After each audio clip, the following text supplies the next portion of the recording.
Now, moving on to a very strange case. So let's move on to this case. So it is something that is hitting the headlines, and it is coming as quite a sort of a shocker. Now, a coffee date between Sia Goel and her boyfriend Chetan Chaudhary in Pune on June 17th is where the plot to murder her 25-year-old businessman fiancé Ketan Agarwal was allegedly hatched. It took place a day before Agarwal was pushed into a gorge. So this is, rather shocking, isn't it? It took place a day before Agarwal was pushed into a gorge at Lohagat Fort in Pune, according to the police. According to the initial probe, the duo discussed and planned the murder while sitting at the cafe. Police said Sia had shared information about the fort with Chetan and discussed the location with him using YouTube videos. Now, CCTV footage accessed by media shows the pair entering the cafe at around 4:35 p.m. and leaving at approximately 5:30 p.m. Now, Ketan Agarwal, the director and chief marketing officer of his family-run real estate firm, Success Group, died after falling into a gorge at Lohagat Fort near Pune on June 18th while on a trek with his fiancée Sia Goel. The couple had got engaged earlier this year and were due to marry in November. According to police, both families had planned an elaborate wedding in Udaipur, Rajasthan. Soon after the incident, Sia told police that Ketan had slipped while the couple were taking photographs near the edge of the fort amid strong winds. An accidental death report was registered and rescue teams recovered his body after a 3-hour operation. However, police say the case did not turn into a murder probe. It did not turn into a murder probe overnight. They claim a series of inconsistencies, CCTV footage, digital evidence, and findings that emerged during the investigation gradually shifted the focus from an accidental death to a suspected murder. They continued analyzing CCTV footage, digital records, and witness accounts from the outset. Despite Ketan's family initially expressing no suspicion and requesting that police avoid creating unnecessary controversy around the death. According to police, the case began to turn after inconsistencies emerged in Sia's account of the day, and investigators later found CCTV footage showing a hooded man near the couple on the trail at Lohagat Fort. Police said the footage, along with mobile location data, call detail records, and travel patterns, became central to what they describe as a premeditated conspiracy. Police said the first major break came when Sia changed her version of events. She initially told police that Ketan had slipped while the couple were taking photographs near the edge of the fort. Later, during questioning, she said she gave another version, saying the couple had stopped to rest after climbing the fort. Ketan had asked for water and slipped while handing her the bottle. Now, according to police, these conflicting versions led investigators to examine the sequence of events more closely. Another detail that raised suspicion was the absence of any photographs from the fort on Ketan's mobile phone, despite Sia's claim that they had been taking pictures. Officials also said the spot where Ketan fell was relatively isolated and not commonly used by trekkers to rest, which further deepened doubts about her account. As police reviewed CCTV footage from the fort and nearby areas, they spotted a man in a hoodie walking along the trail near Ketan and Sia.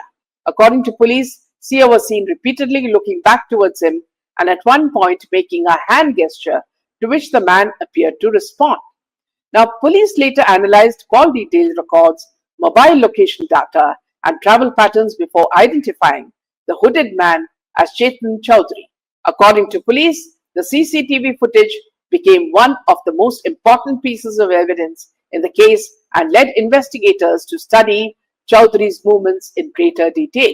Officials said Chaudhary reached Lohagat Fort before Ketan and Sia arrived and left after spending only about 48 minutes there. Police believe the brief visit suggested he had gone to the fort for a specific purpose rather than for recreation.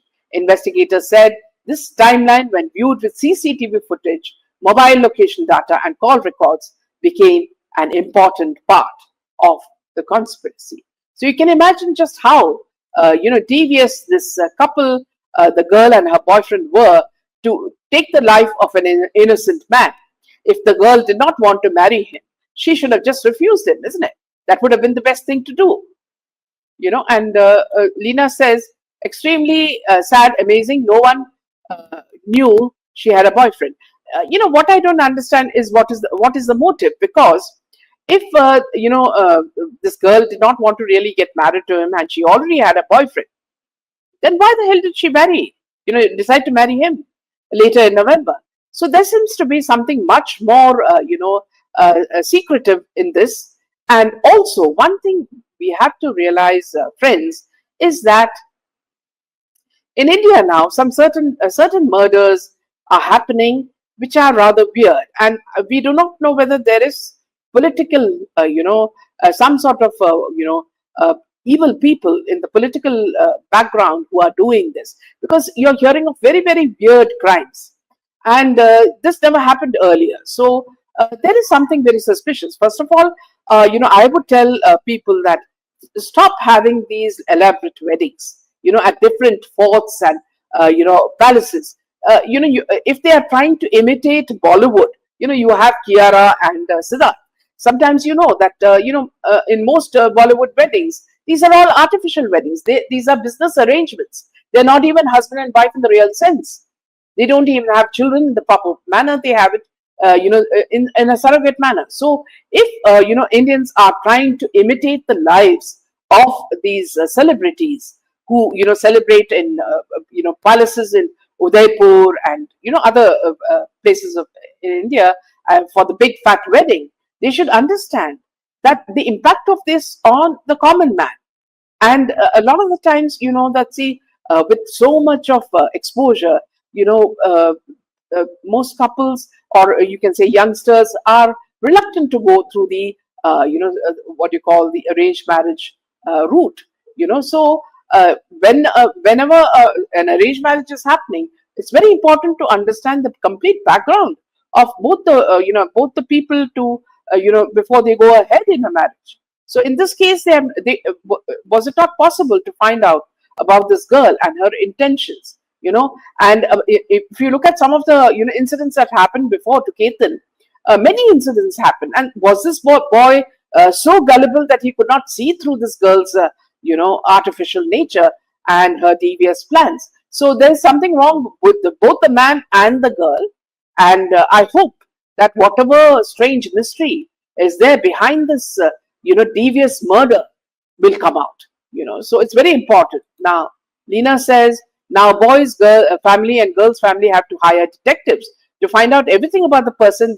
Yes, it's absolutely important, Lena, because see, any parents, they bring up their daughter or their son with so much of care. And can you imagine giving them in the hands of someone like this girl Sia and her boyfriend? So many years of love which was there in the family. Suddenly your son is just snatched away, in this very very cruel manner. So I think it's very important. Thank you, Karma. So I've also noticed that the more fat weddings that you have, a lot of the times what happens is within months a divorce happens. So what is the reason? That apparently there is incompatibility. So why not discuss all these things before really tying the having a relationship, or getting into a marriage? It's very important that you discuss everything, find out about each other's partners, find out about the background. Because see, there is since you said that, Karma, I would also like to elaborate that there is an external force, a western force, of course, under people like Soros, who want to rip apart the social fabric of India. Because what has India been known for? India has been known for family connections, joint family connections, and the kind of how couples remain married till the end of their lives. So this is something that they try to break, so that once you have a family that is disintegrated, then society cannot be controlled, and then the whole thing of drugs and whatnot comes into play, and then a country becomes like a banana republic where nobody has any control over anything. So this is something, friends, we really need to take care, whether it's our children or whether it's children of friends who we know. we must advise them to be very, very careful in this. So, with this, we end this session. We'll see you tomorrow with a lot more news. Good night, Jai Hind, and Jai Shri Ram.